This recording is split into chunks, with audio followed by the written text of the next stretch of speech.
This show is part of One Place, a daily network of focused briefings across the stories people follow most. Welcome to our daily roundup. We are diving into the latest health and science news, from weight loss drug breakthroughs to the complex biological triggers behind high blood pressure and social connections. Nutritionists define what a GLP-1 friendly diet actually requires. New research links Ozempic to lower depression and addiction. Dental insurance often leaves patients with surprisingly large bills. Middle-aged adults delay medical care until they reach Medicare. A mother struggles to find a life-saving fecal transplant. Scientists discover a brainstem trigger for high blood pressure. Psilocybin study shows how mushrooms create lasting brain changes. Poor health significantly impacts your chances of finding love. Physical proximity remains a primary catalyst for forming friendships. Lab-grown brain models reveal electrical patterns in different autisms. Let's start with nutrition. As GLP-1 medications like Wegovy and Zepbound become household names, food giants like Nestlé and Conagra are jumping in with GLP-1 friendly labels.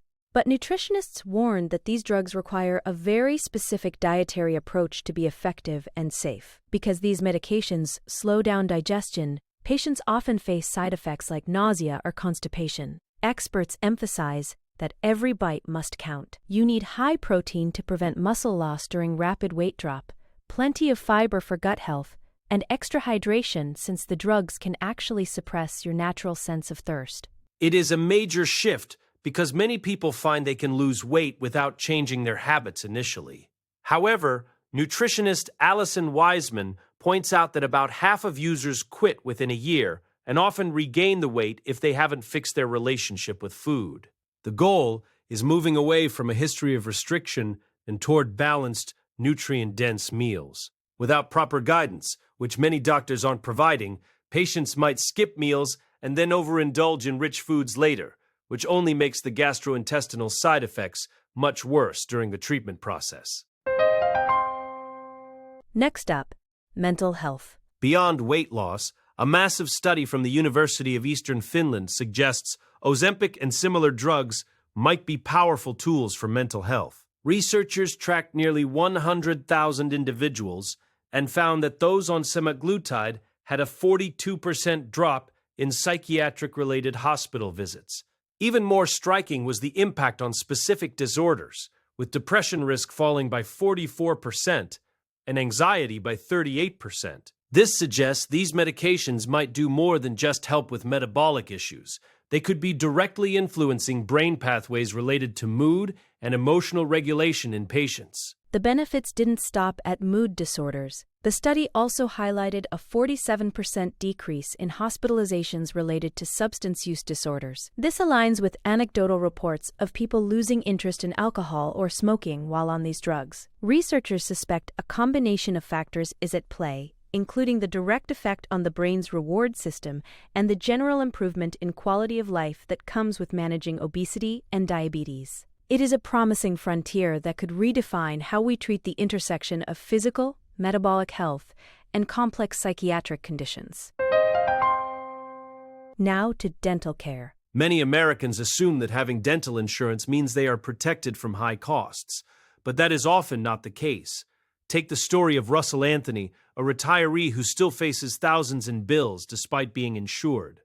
Most dental plans follow a strict 100-80-50 rule. They cover cleanings fully, but only pay 80% for fillings and just 50% for major work like crowns or root canals. When you add in annual maximum payouts that usually cap at around $1,500, patients are frequently left holding a very expensive bill for necessary care. 1 in 4 insured adults says costs are still a barrier to getting the dental work they need. If you find yourself in this position, experts suggest being upfront with your dentist about your budget. Many offices offer payment plans or pre-treatment estimates, so you aren't blindsided. You can also look into dental schools for discounted services or check out federally qualified health centers that offer sliding scale fees based on income. It is essential to advocate for yourself and ask for discounts, as the gap between insurance coverage and actual procedure costs continues to widen for many.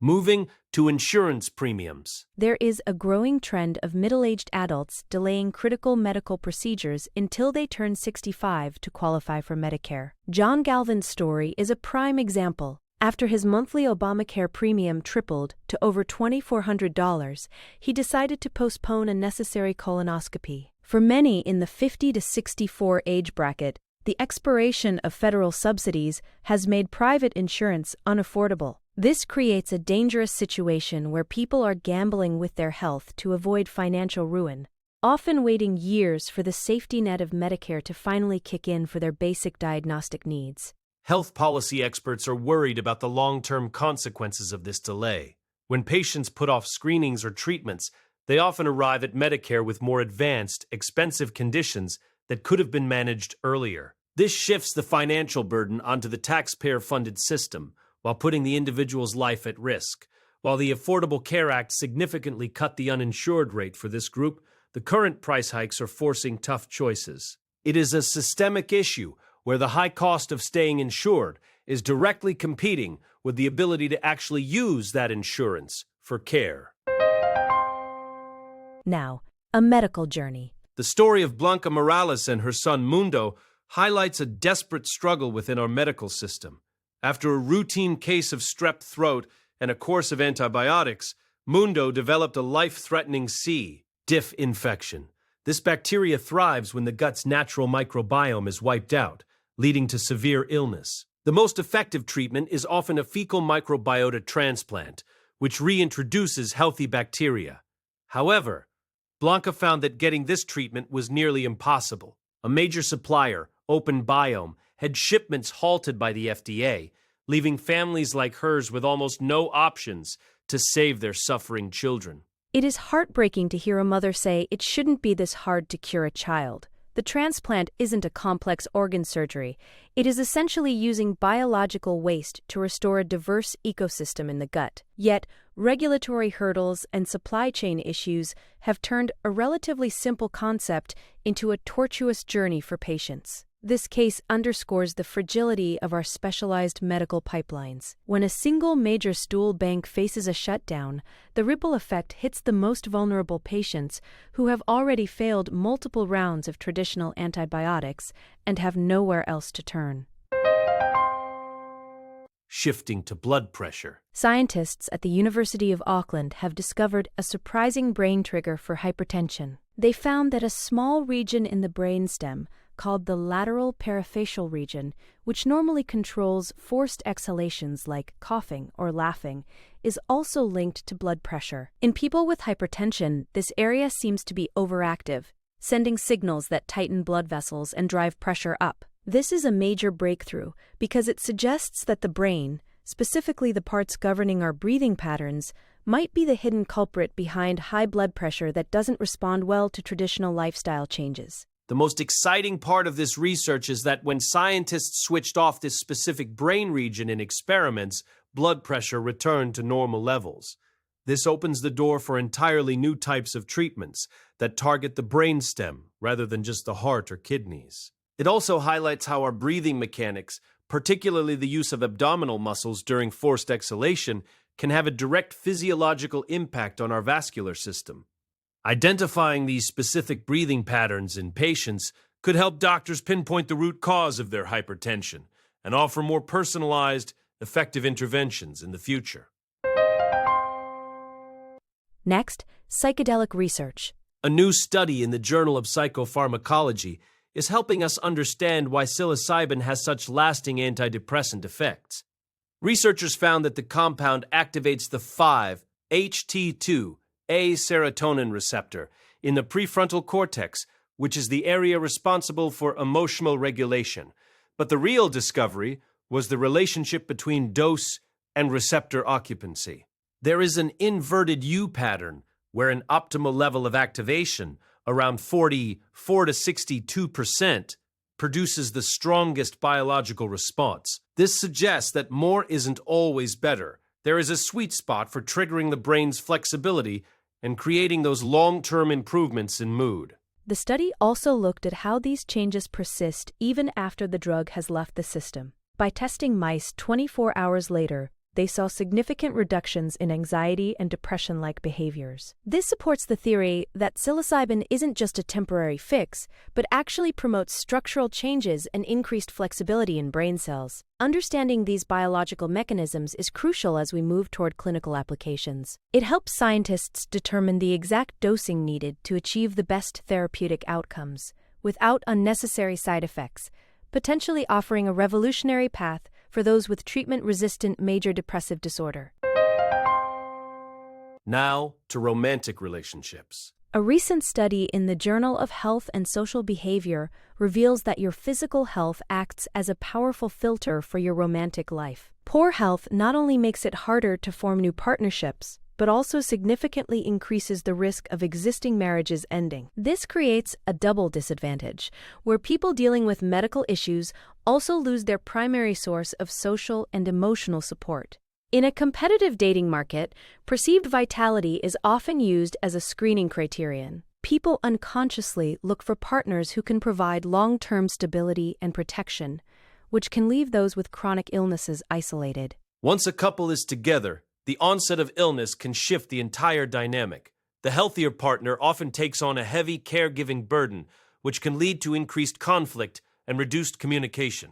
As our population ages and more people live with chronic conditions, this research is incredibly relevant. It shows that the link between marriage and health goes both ways. While marriage can protect your health also determines your ability to stay married. Understanding these social pressures is vital for supporting couples as they navigate the practical and emotional challenges of managing long-term medical adversity together.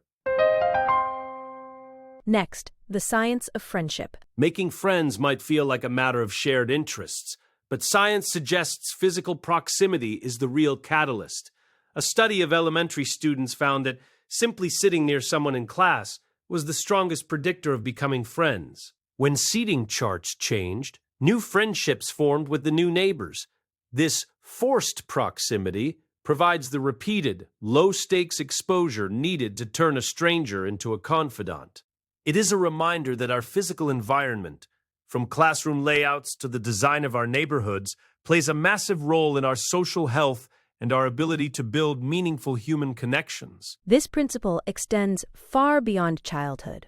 Research into community organizations shows that structured programs and shared spaces act as essential social infrastructure. These environments create safe, predictable prompts for interaction that might not happen otherwise. Whether it is a local club or a community center, having a physical place to gather allows for the informal, unplanned moments that build trust over time. In an increasingly digital world, these findings highlight the irreplaceable value of being in the same room.